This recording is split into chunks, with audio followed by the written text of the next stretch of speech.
have Dr. Linda Lee Tarver, followed by Marilyn Fine, followed by Michael Haynes.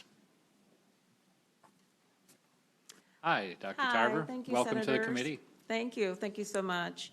My name is Linda Lee Tarver. I'm a Michigan voter, former Michigan Civil Rights Commissioner, a retired state employee, and a Republican activist. I'm a public servant under 5 Secretaries of State, including Richard Austin, Candace Miller, Terry Lynn Land, Ruth Johnson, and I was delighted to retire under the current Secretary of State. I have been under 7 years under Secretary of State Ruth Johnson. In that role, I was the Community Affairs Director and Election Integrity Liaison. I assisted in preparing cases for referral to Attorney General Bill Schuette to prosecute for voter fraud.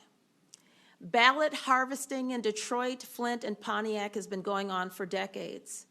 It's a misdemeanor to give your ballot to anyone not allowed by law to receive it, and it's a felony to take that ballot. People have been prosecuted in Michigan over the years as a result. Ballot stuffing, ballot curing, and complete fraud in the issuance, handling, and processing of ballots has not been addressed, and no election after 2020 should be considered fair unless we get this right this year. The complete hate, disdain, and apathy for Republican poll challengers is but one way of how elections are stolen in Michigan. Before COVID-19, and I'm talking to the Democrat in the House, and in every election in the last 25 years, Republican poll challengers were removed by the police, especially in Pontiac.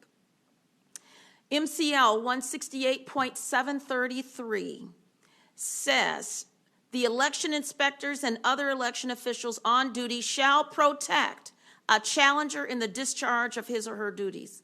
Shall protect is not an option. Shall protect. It is never done in the urban areas. Never, never, never in the urban areas. In the 34 years I've been working for the state of Michigan, and certainly not the 29 years I've been working at the Secretary of State. It also says in subsection 4, a person shall not threaten or intimidate a challenger while performing an activity allowed. You shall not threaten or intimidate. It is a misdemeanor for what they have done, these inspectors, to continue to intimidate and throw out Republican poll challengers. It has been going on too long. 71% of Detroit precincts, our largest city, cannot be recounted. As always expressed as minor clerical errors, these are not minor. There are touch points in the process for these ballots to be, and the accounting to be done, those ballots to be opened. In order for this fraud to be corrected, we need a complete audit. You need to have optics on it. This has always been done in communities of color. It needs to stop. Enforce the laws and ensure, bring in independent inspectors. And I'll be happy to answer any questions. Thank you, Dr. Tarver. Any members have a question? Senator Tice. Thank you, Dr. Tarver. I appreciate you coming, and I appreciate your testimony. Also very compelling. Do you have, when you speak about an audit and a complete audit, what would you see as the appropriate type of audit? Would it be a forensic audit? Would it be a hand recount of ballots? What would you like to see done? 71% of Detroit cannot be recounted, which means that the boxes that the ballots are in cannot be opened. 71% is egregious, and it happens in these communities of color. So if you cannot recount it because of a, quote, clerical error, according to Secretary Benson, these are not clerical errors. These ballots are hidden in. You can hide them in there until you're able to open them. There are processes that have been allowed so that when you cannot balance your precinct, you can go to a counting board or a board to evaluate them. At that time, those errors are supposed to be fixed, and they can open up the ballots. The only way to open up the ballots right now to get your ideas on it is for you to do a complete forensic audit that needs to be done to open up those ballots. Because a recount is only going to get you 71% of the ticker tape that says, these are the numbers, and there are bad ballots inside. You cannot look at the ballots if you do a recount. You need an audit in order to do a forensic audit to look at those ballots. Some absentee ballots that were coming in were not even folded. How do you have a pristine, flat ballot without being folded if it was an absentee ballot? And therein lies some of the problems. And once it goes into the machine multiple times, you cannot open up the case. If you put the wrong number on the seal, you can't open it up. If you put in, it doesn't balance, you can't open it up. And so there's problems with what's going on. We need to open up those ballots for the integrity, because we cannot move forward in any further election. Can I ask a follow-up? So I am curious, because I understand that a lot of them didn't balance. What is the appropriate process once you get done with the election and you've done the ballot count and you realize that they're not balancing? What would the appropriate process be right then? The precinct inspectors or the precinct captain who is supposed to be trained are supposed to contact the clerk's office if there's any problem with balancing. You're supposed to know and have your hand on how many provisional ballots, how many spoiled ballots, where are the missing ballots, what's going on. You're supposed to take care of it at the precinct level and then close your precinct. But if some reason you're not able to, there's a counting board where you take your ballots to turn them in to say, I testify that I did this and I've got my paperwork, I've got my poll books, I've got the notes written down in the poll books or in our electronic poll books. And that counting board is supposed to say, you're not in balance. Let us open up that container and make sure those poll books we can look at the ballots. We physically can look at them. But in these urban areas, they're lazy, and they're not taking this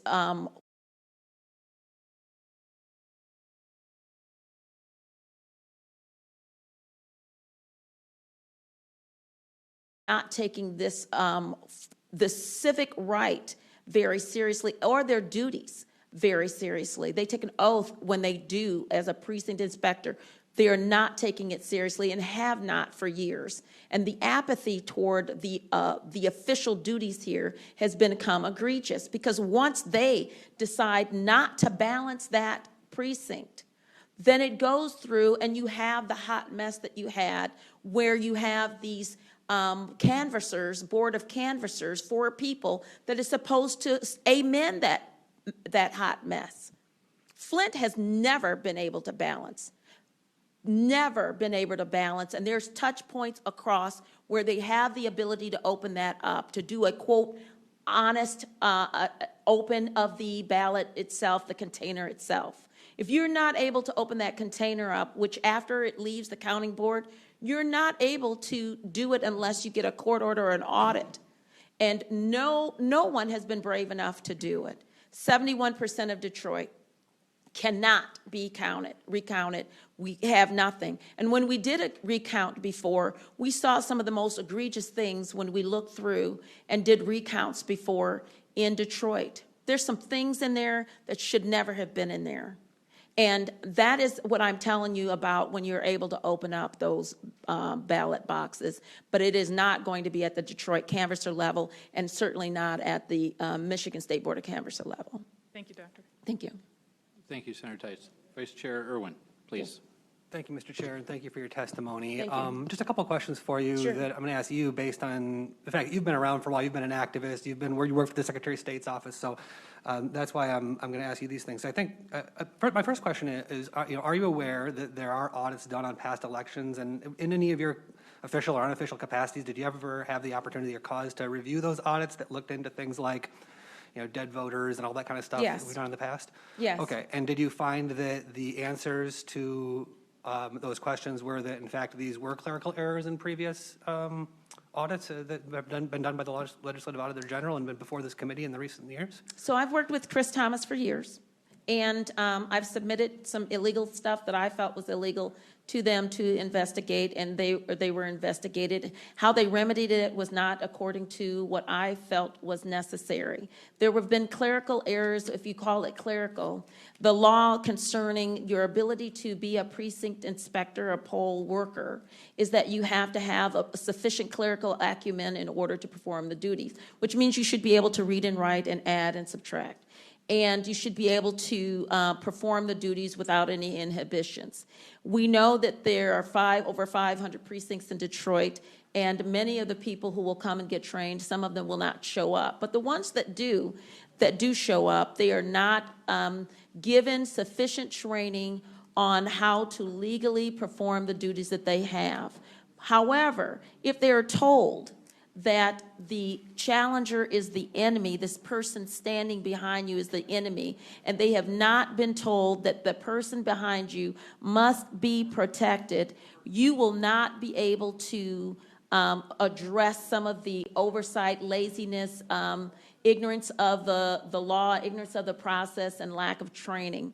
And so one of the ways that ballots are, the election fraud occurs is when you have workers who are not properly trained. And that's where we are finding is lack of training. They're in a hurry. They're not sure what to do. But those clerical errors are mixed with clerical errors, but a lot of them are considered fraud. I would have referred all of them to the Attorney General if it were me.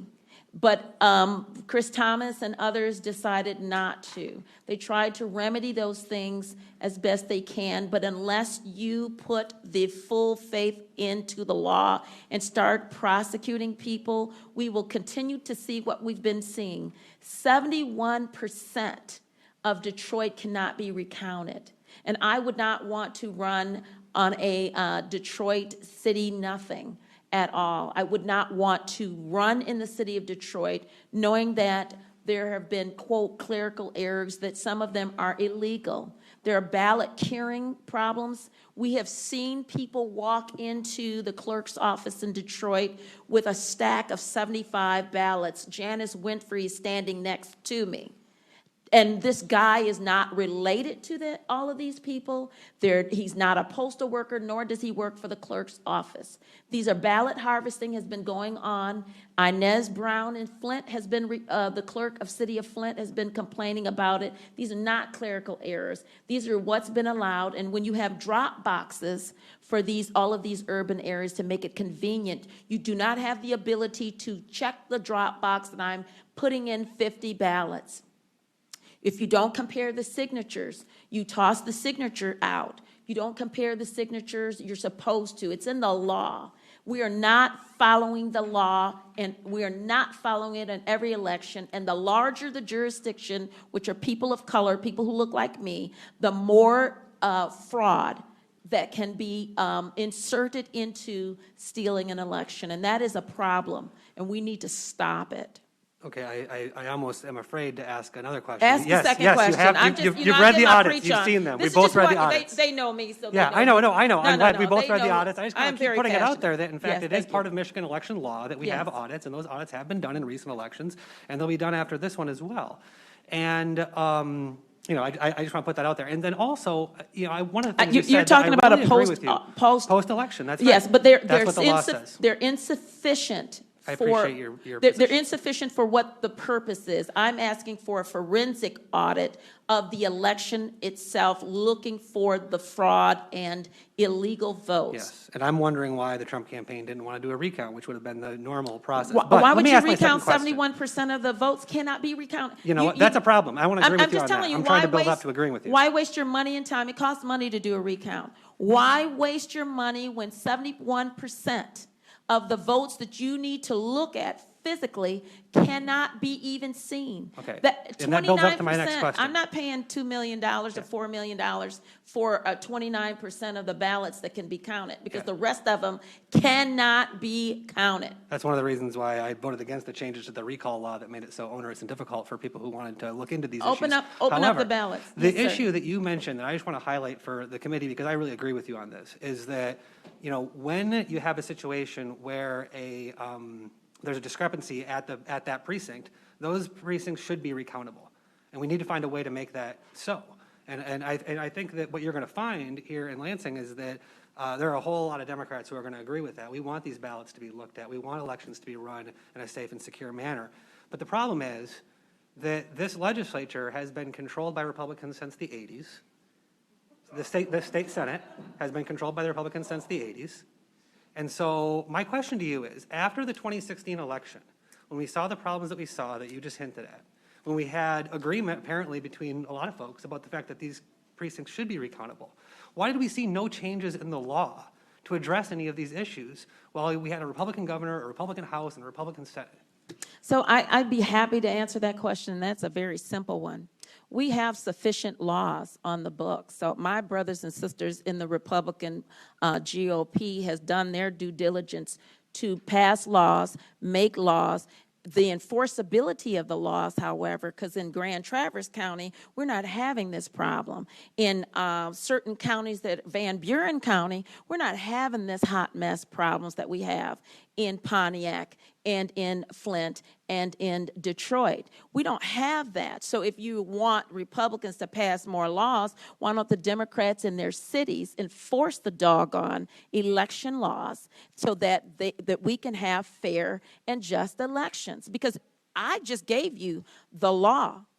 It's a felony for me to give my friend, next door neighbor, my ballot. It's a misdemeanor for me to give it to them, and it's a felony for them to turn it in. A felony.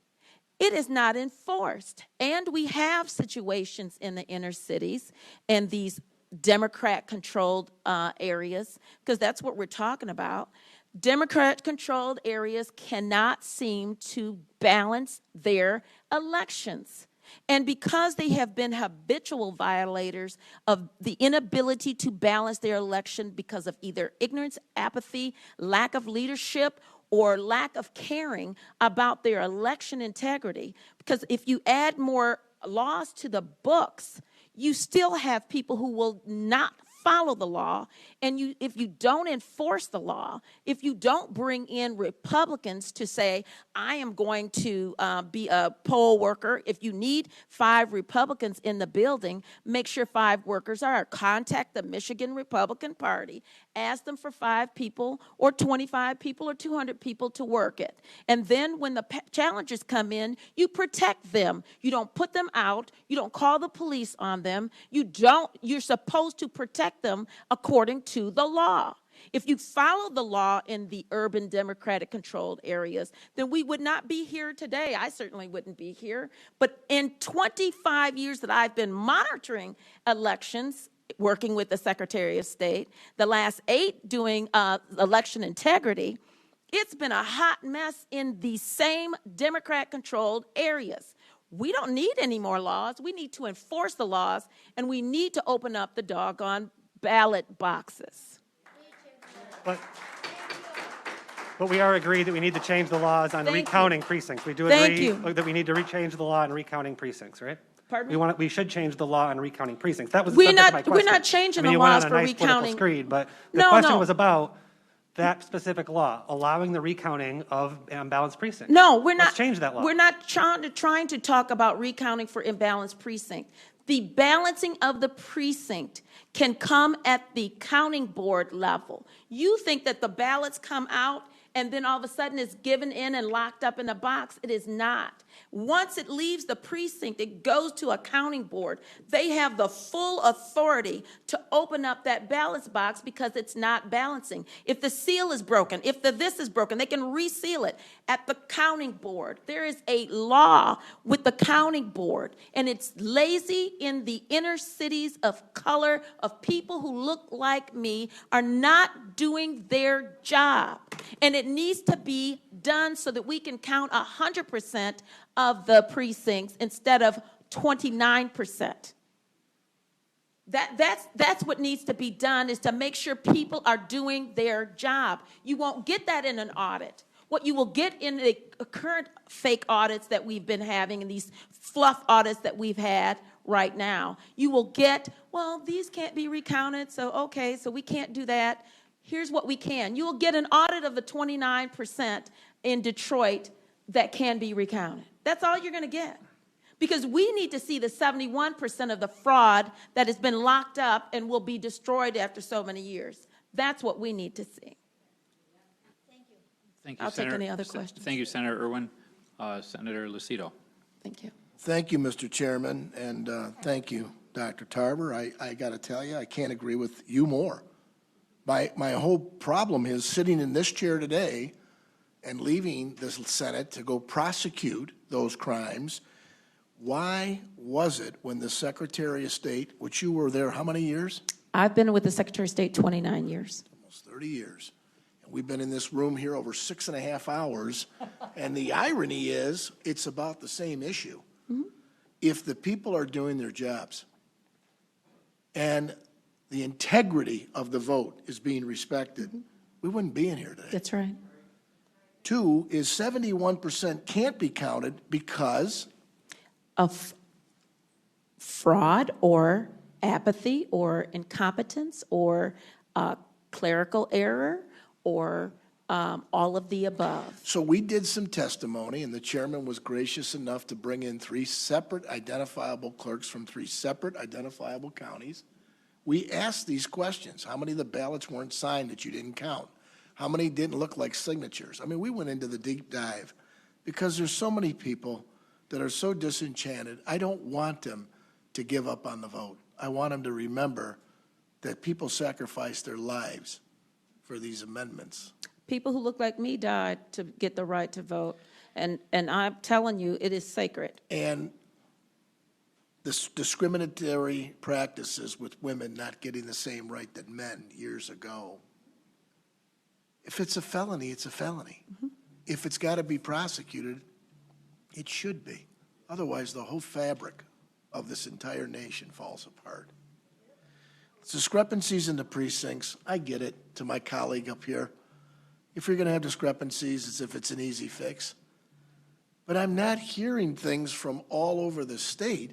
I'm hearing them in segregated areas, and I think you are targeting these areas by saying people are either inept to do their job or they don't care about doing the job. They have either been instructed not to care or have been allowed to, over the decades, not to be held accountable for the lack of accountability in the sacred vote. When you have gone so many years, people do not want to be called racist. Right. And if you're going into urban areas, in particular Detroit, you're hearing, why are you trying to disenfranchise the black vote? Yeah. You are racist, racist, racist. I think this, and But that has been the mantra to allow for the 71% of no accountability when we have safeguards in place to ensure the balancing of the precinct and the seal that is not broken. Dr. Tarver, those ballots are not of color. I agree. They are one color. That's right. And they go in and they have parties on them. And the disrespect that I've heard throughout the process in Wayne County, in Detroit, only leads me to believe that even an audit process, and I got to ask this question, if 71% can't be counted, Cannot.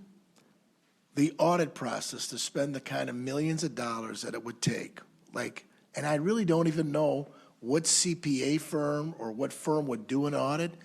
Have you, in your almost 30 years with the Secretary of State, could you identify a firm that specializes in election audits? We'd have to bring in the federal government.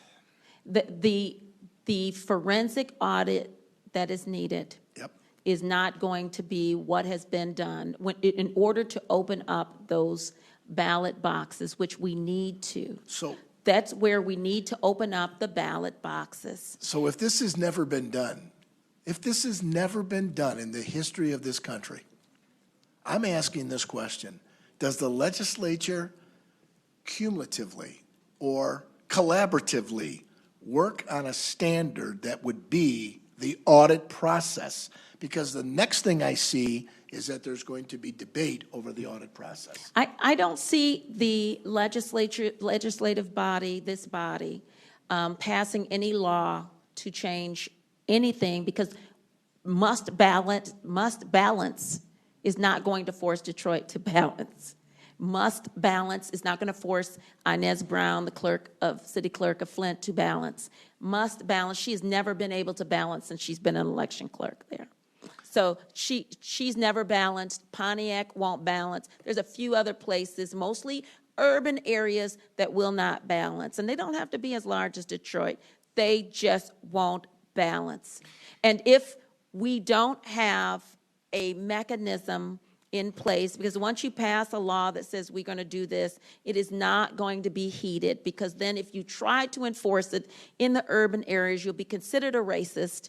You'll be considered disenfranchising the voters. You're just trying to check on us. Oh, black folks from Detroit need to have our whatever 71%. If you can't count it, you can't count it. And this Secretary of State will call it small clerical errors. And that is the mantra and talking points that should not be done. This is not a small clerical error. If there is fraud in those 71%, they need to be opened.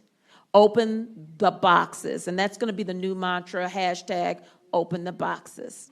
Mr. Chair, I just have we're going to get down and drill down on this, but the reality is I don't think my colleagues on the opposite side of the aisle feel any differently. I think, to Senator Irwin's point, all of us want the integrity, the respect, and trust. Otherwise, we sitting here as lawmakers make no sense if the vote doesn't count and it doesn't accurately reflect what's going on. But That was certainly the sentiment expressed at our joint committee's first meetings by all members. And at the end of the day, though, if we don't have the capability of resurrecting this wrong to accurately reflect what the vote is, how did it get so disenfranchised that we all are sitting here today hearing ballots brought in at 4 a.m? I must have heard it 20 times, maybe more. Ballots that were going through and counted 8 times. Ballots that weren't signed going through, or the signature appeared, or the date, 1900. Oh, yeah. The constitutional issue, and the constitutional issue that the president is arguing, which is a valid one, is that the equal protection under the law, it's required under the Constitution. And this is the president's argument.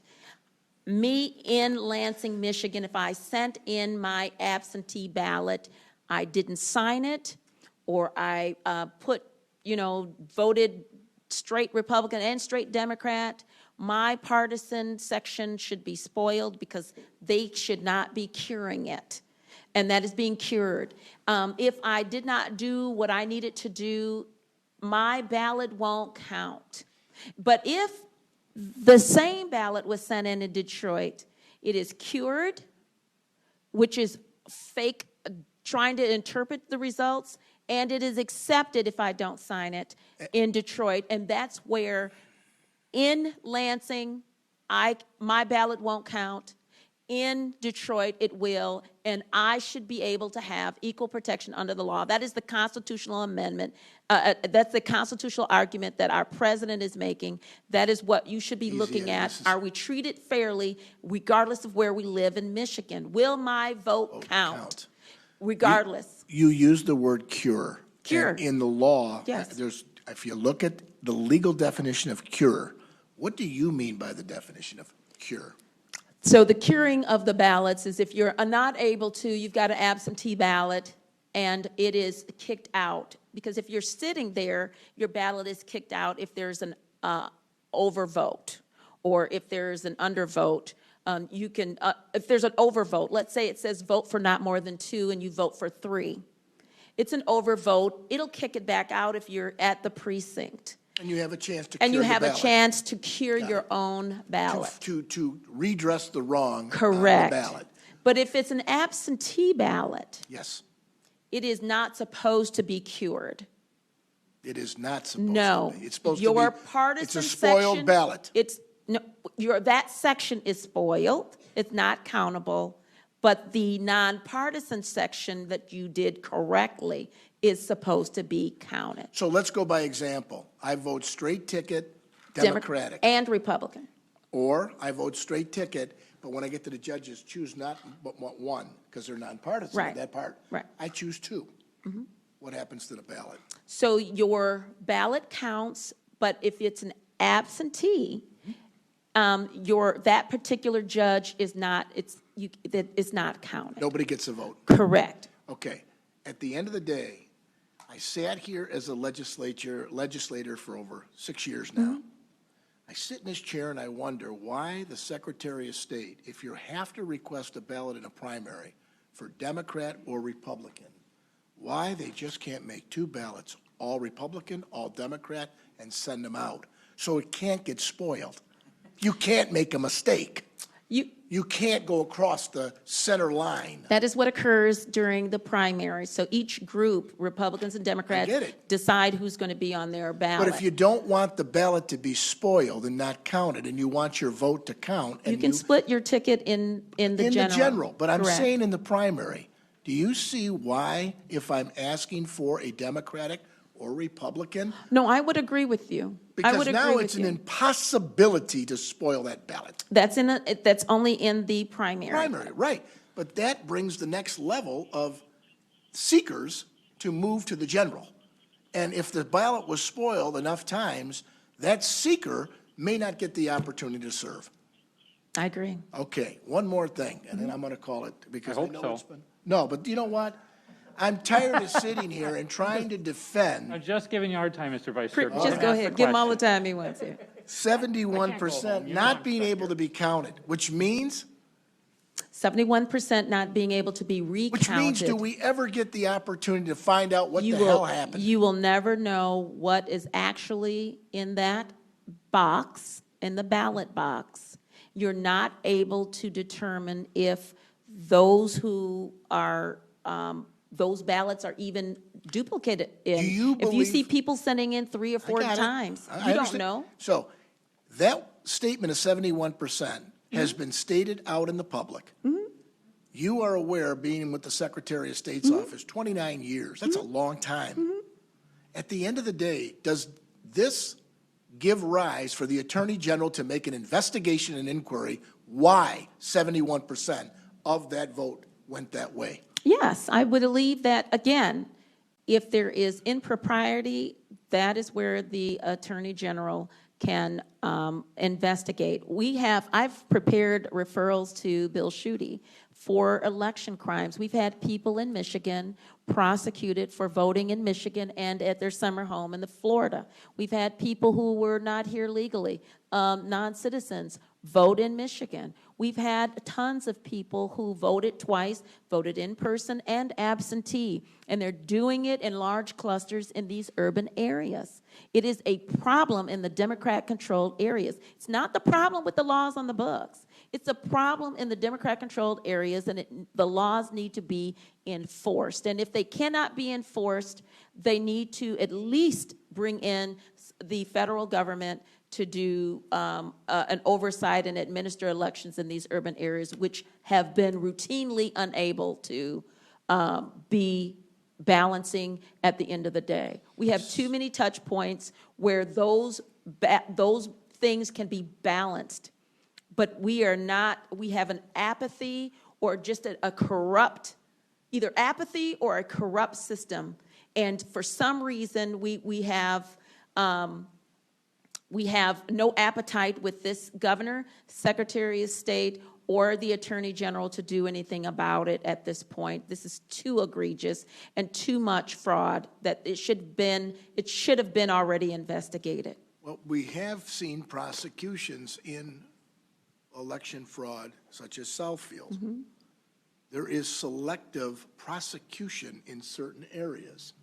At the end of the day, why wouldn't this state want the ability to make the inquiry? Is it because the case isn't delivered perfectly? I mean, these are credible people that are testifying here, including yourself. It is COVID, before COVID, and even with COVID, COVID does not change the law. The law was not changed to accommodate COVID. The people who are the challengers are required and need to be protected in order to see the process. They can challenge the voter, they can challenge the precinct inspector, and they can challenge the entire process. That's what the law says, 168.733. That's what the law says. But we also have laws on the books that allow for people, the public, to view. And we also have laws on the books, but if they're not going to be enforced because it's an urban area, we have laws that says that people who should need assistance should be able to have assistance in voting. And some of these precincts did not have handicap and disability procedures there. Voting by mail disenfranchises a lot of people who cannot read and write, who need assistance, who need some assistance in the voting process with the machines that will read the ballot to them. And so this is the problem where we're not allowing we've used as an excuse COVID, but we are not allowing what needs to be done to be done. Just like the children who are not in school with disabilities are not getting the special care that they need, neither did the voters here in Michigan. They did not get the special assistance that is required by law. These special assistance, even those people who are blind, people who need Braille, people who need special audio equipment, we have those at every precinct, or it should be at every precinct, so that the people of Michigan will have everything they need to vote, and that is not being done in the urban areas. And people don't want to touch Detroit, but it is not a sacred cow anymore. It is looking more like a cow, but not a sacred cow anymore. I want to say thank you to the chairman. I've gone way over my time. So have I. I'm sorry. And you know what, though? These questions need to be answered Okay. because all of us are here because of this. Thank you. And I appreciate the Thank you. discussion. Thank you. I do want to say, I wish that we had the opportunity to bring you in on a time. I mean, the agenda today was really supposed to focus on TCF, but out of respect to you and your experience, have allowed us to go off. But we may need you to come back when we Call get me anytime. You know more where I'm into that specific subject matter. So thank you. Thank you so much. Thank you.